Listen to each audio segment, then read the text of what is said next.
go anywhere either. They don't want So you to go anywhere either.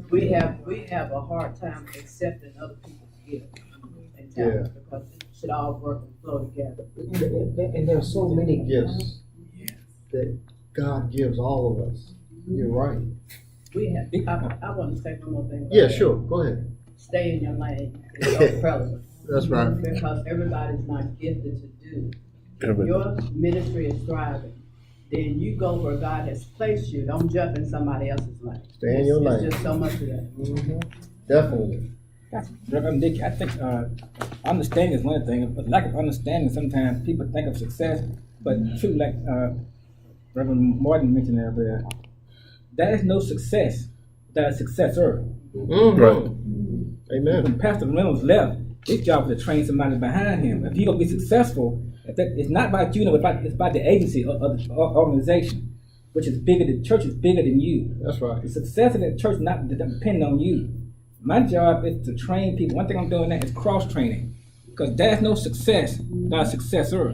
Every time when God moved from one leader to another, he got somebody in line waiting. Mm-hmm. When Moses died, I already had a person in place. Already had a person. He always developed a successor. That's right. Because without a successor, there's no success. I'm gonna have to write that down. I like Remember that. Yes, sir. So what happens in a situation where that you got leaders and you have, for instance, Reverend Favors was saying that they needed a Christian education person, but nobody's stepping up to do it. Okay, so what do you do then? You got this department there, you got this vacancy, and nobody wants to do it. Now, and just to give you a more detail, it's like, at some point in time, the church may have been overflowing with people who wanted to do, but then all of a sudden, there's these things that need to be done, and nobody says, I'll do it. Or, Right. and so what do you do then? I think that's the dilemma that a lot of churches find themselves in, because what you do, you have people in some instances who take on the responsibility, but then they get burnt out, and then they say, "No, I just can't physically." Or they took the responsibility because nobody else would. Nobody else would. Yeah. Yeah. So physically and spiritually, they're burned out. May I have a question? Yes, ma'am. In our last area meeting, I volunteered to be on the education committee, but I didn't know there was that one in place. Is our Christian education department in place now? Oh, you're asking me? Yeah. There is, but there is no definite leader, and one person can't do all things. Okay. Mm-hmm. When you have a church that's 180 strong, there ought to be somebody else that can step in. I don't want to see this on the internet, saints. Okay. There ought to be somebody else that can step in that role. So we have to be accepting of other people, and as Reverend Simpson was saying, in their gifts, and let them get in place and function. Don't be critical of them, but work with them. What if we had not had a Peter who had faith to step into the role as pope, a bishop, we have to be prepared to step into these roles and walk in them and work to the glory of God, That's it. Go ahead. Sometimes as pastors, but getting back to Brother Lewis' question, that happens a whole lot. And sometimes what you do is, when you first come in, you have to anticipate that. For one thing, the leadership got to anticipate that, especially the pastor, and you start cross-training those folks before that happens. I have folks, I can tell you this, tell you who might be doing, when you come in, just because you're not a deacon, that don't mean you can't do scripture, that don't mean you can't do the prayer, that don't mean you can't have certain communion. So I'm not concerned about your title, just do the job. Sometimes we call up on a position or a title, I just want it done. So I might have you say, well, I don't want to be the president, fine, but do this for me. I don't want to be, I don't care, don't just do this right here for me. The next time I have you doing, I don't care about, long as it gets done. I don't care about who got the title or the position, get the job done. I'm not a deacon. I'm not going to carry the community downstairs. I don't care what deacon, you carry the stuff down. You can got 2 legs, carry the tray downstairs, put it in the basement. Yeah. I don't care about your title. That's right. Just train folk, and you cross-train people. So Right. if today, this Sunday, because so-and-so is not, what we gonna do? No problem, step on up, next man up. You've already been trained. Every third Sunday is training Sunday. You start to be asked to do something. And everybody, that way, when you train, people can do several different positions. They're cross-trained, so this one not here, fine, this one will do it. This one not here, this one will do it. I'm not concerned about the title as deacon or so-and-so. Can you teach? What's your gift? I'm gonna learn what your gift. I'm not your position, it's your gift. And at Loudon, I've seen situations where you have elders, when it comes to communion, well, I served last week. And, Right. and you see, because we've had a couple of elders who are homebound and don't get out much. And we haven't, the process of getting an elder is a process. So you just can't throw somebody into that position. So yeah, we are short a few elders. So, but it doesn't matter if you have to do it every Sunday. That's right. That's the way I look at it. Because we can get a preacher every Sunday, so what's the difference? What's the difference? Yeah. The smaller church is unique in such a way that so many members wear different hats. They wear several hats. Like at Carmen's, we very small now. All of our young folks have moved on. They went to college somewhere and then they settled down. Or they went into the service, and then whenever they get out of service, they settle down somewhere else. So I got choir members that are ushers, choir member that's a deacon, and they do what they have to do. They do what they have to do. And then just like if you're on the door and you are also a choir member, after a certain time in the service, you leave the door, you come back to the choir. Right. So we wear a lot of hats. It's a smaller church, and you have to do that. Sure. And I bet you don't have to beg people to do it. No. They do it because they want to do it. Right. Because they love the Lord. But going also back to what was said earlier about when you have somebody that's in a position for so long, one of the challenges is to not burn people out and to give them those rest breaks, and the idea of cross-training and giving people an opportunity to do things is so you can take a Sunday off, or you can take a week off, or whatever, or a couple of weeks off, so that person, because one of the things that if we're all honest, on Sundays when you have to serve or there's a program going on, you don't get as invested into experiencing the program because you're more concerned with making sure that the task itself is being done. And so sometimes it becomes necessary to make sure that person also has an opportunity to experience and to flow in the experience without also having to worry about the responsibility. And so sometimes cross-training, even if it's for that one Sunday a month, those deacons know they don't have to worry about devotion. They can just enjoy devotion, or the choir doesn't have to sing. They can enjoy song or whatever the case may be. You do that. And also I think it gives them an opportunity to see what it looks from the other side. That's why we did. And that also gives you an opportunity to come back in training sessions and in sessions to sit there and talk about how effective are we, what do we need to change up or to revise or in what we're doing, and because now they have an opportunity to see what it looks like coming from the other side of the pew. If a pastor has a anniversary of homecoming, and you know the pastor, and you go visit his or her church, then why not say, "Can I do anything? You want me to read scripture for you? You want me to pray for you? What can I do to help you?" That's just the way you should do. That's what I feel. But not only that, but when you invite me to that revival, the first thing I ask him, what can I do to help you? Because you if I invite Pastor Page to come do the revival, he's coming to help us out. Right. Okay, I need to ask. We need to talk about, see what's going on in Jerusalem, because some things as a business pastor he can say I can't say, but my need to be addressed. Right. That's his position and stuff and statutes, so he can help the church and me out. Don't just come in and do a search and go home and help nobody. Right. If I got an issue that you can address, that you can help, please ask me, how can I help you, Rob? How can I assist you? Then I will tell you, then you can help me. But most times that don't happen. They just come and they'll pick a topic. I had several ministers come. The first thing we do when I call them, I say, "Yeah, this is what's going on. This is what I'd like you to address." And I've talked about it, but sometimes you know how it is. When a new person comes in and talk about it, you could have told them 2 weeks ago. But all of a sudden, they never heard what you said. But there's a new dynamic preacher coming in. Whoa, that's a break my. You just told me 2 weeks ago. But they didn't hear you. They didn't hear you.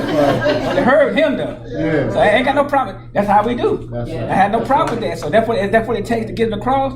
You tell the pastor, the visiting evangelist, whoever, this is what's going on. This is what I'd like to see you to address. That's why you can help me. Don't just come to a service, just leave, have a service. That ain't help nobody. Well, here's some steps to improve spiritual growth. Make Bible reading a priority. Meet together with other believers regularly for teaching, for fellowship, for worship, prayer, and to build up one another. Acts 2:42-47.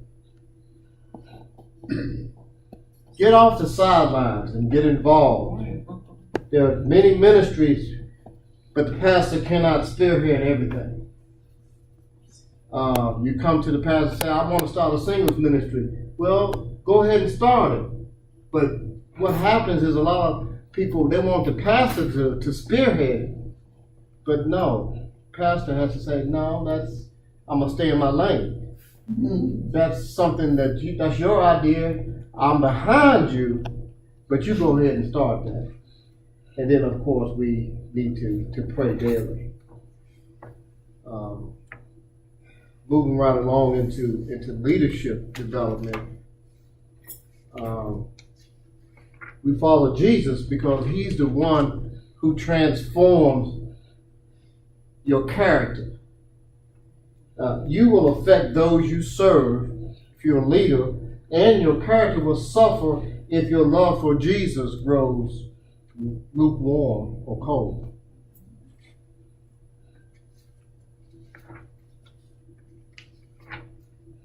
You cannot lead yourself. You cannot lead others if you cannot lead yourself. What does that mean?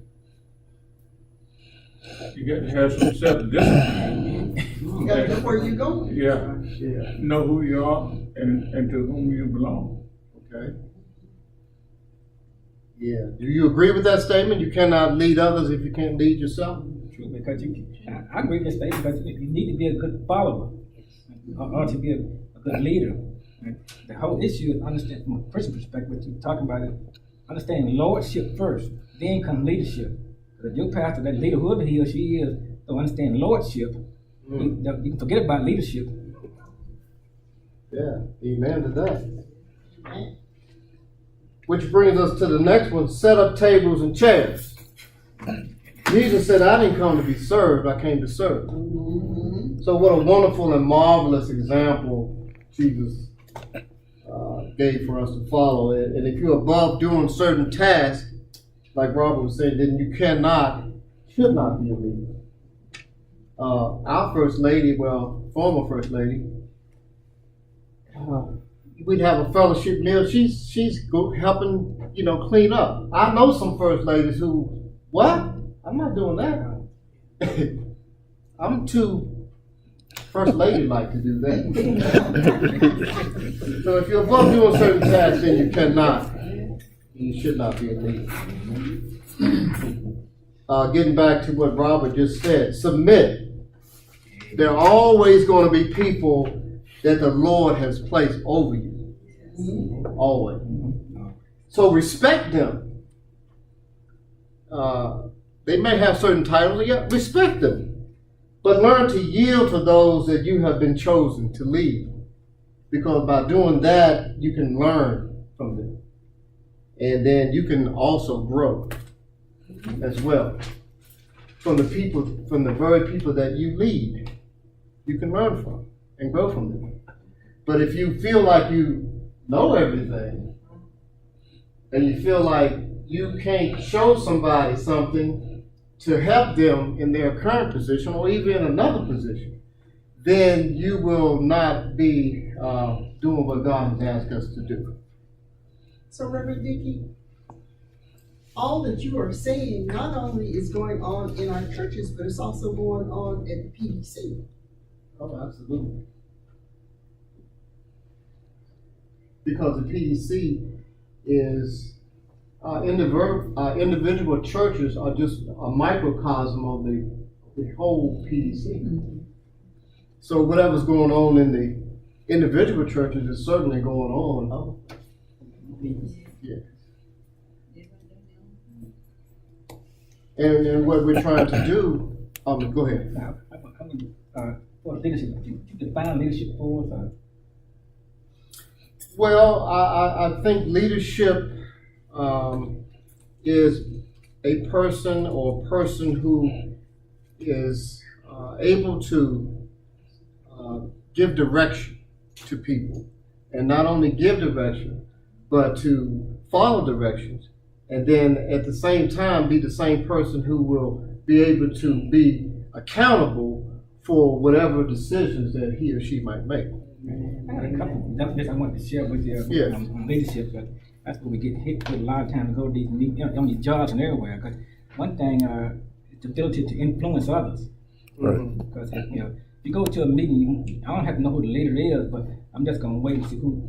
When the person talks, when people talk, you can tell who the leader is. You have the ability to influence. Secondly, it's the power and the ability to guide, motivate, instruct, with the purpose of achieving a determined goal. It also includes establishing a clear, when Brother McNeil was moderating, other moderators, we talk about vision all the time, is the ability to establish a clear vision, sharing that vision and providing information, knowledge, and methods to realize that vision. If you just lead, if you give me the vision, but if you don't give me what I need, no information, if you don't provide me knowledge and training, and expect me to help you with that vision, it's not going to happen. Right. Or if it does happen, it's going to be shoddy. Jesus, for example, Jesus did that. Jesus said, "This is what we're going to do." But he taught them, he showed them, he trained them, he provided them information they needed to achieve that vision. He gave them the training that they need. He taught them on ethics and everything they needed to achieve the vision. He told them what the vision was. He gave them information on the vision, knowledge about the vision, and the methods to achieve that vision. That's right.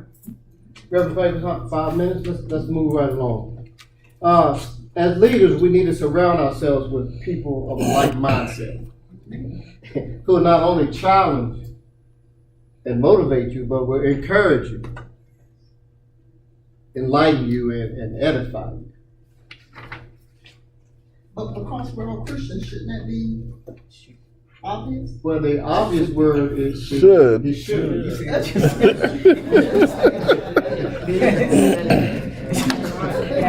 That's the operative word. John Wesley told his minister, either read or get out of the ministry, because reading develops your mental and spiritual muscles. So leaders should read and think of all the great minds and thinkers that you come in contact with when you read their biographies and their autobiographies. Reverend Dickey. Yes, ma'am. Back to leadership. Mm-hmm. First of all, what comes first, accountability or leadership abilities? I think as leaders, we need to be accountable first before we can lead anybody. And we need to be accountable to God, because if you get a vision and you're not accountable, like you said, it's going to be shoddy. Yeah. It's not going to work. It is. Or if you're doing it so that you can get all the credit, That's right. then a person who does it just to get all the credit, they're not worried about accountability, because they're in a position where I can call the shot. And I blame churches for that, for allowing a person to get to that point. Example, pastor appoints his own successor without a committee.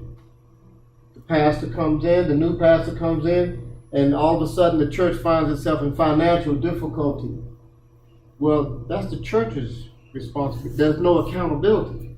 Somebody, the financial secretary, or somebody should say, no, you can't have a check for $10,000. What's it for? I can't. But that's one of the problems in the churches because of the churches, the remnant is coming into existence now. Mm-hmm. And so we do have to double up. Right. We have people that want to carry out a vision, but they're not accountable. And so that means that you've got to double up. Yeah. And then, it's just something that we need to have more accountability in the church. It's just not enough. I mean, you can work yourself to death, but if you're not accountable, it's all to no effect. Well, if you're not willing to be accountable, you're not ready for leadership. Right. That's right. That's exactly And right. that accountability, It goes together hand in hand. it goes three ways. First, the accountability is between. First, I'll use myself as an example. My accountability first is with God, because any position I am in is given to me by Him. And so I'm accountable first to Him for that in all that I think, say, and do. Secondly, is I'm accountable to myself. I've got to be honest, to be real with myself when going and doing and thinking and being honest. There's some people who are not even honest with themselves about the potential impact of decisions that are made. They say, and you can tell because you'll hear them say stuff, oh, they'll be all right. Mm-hmm.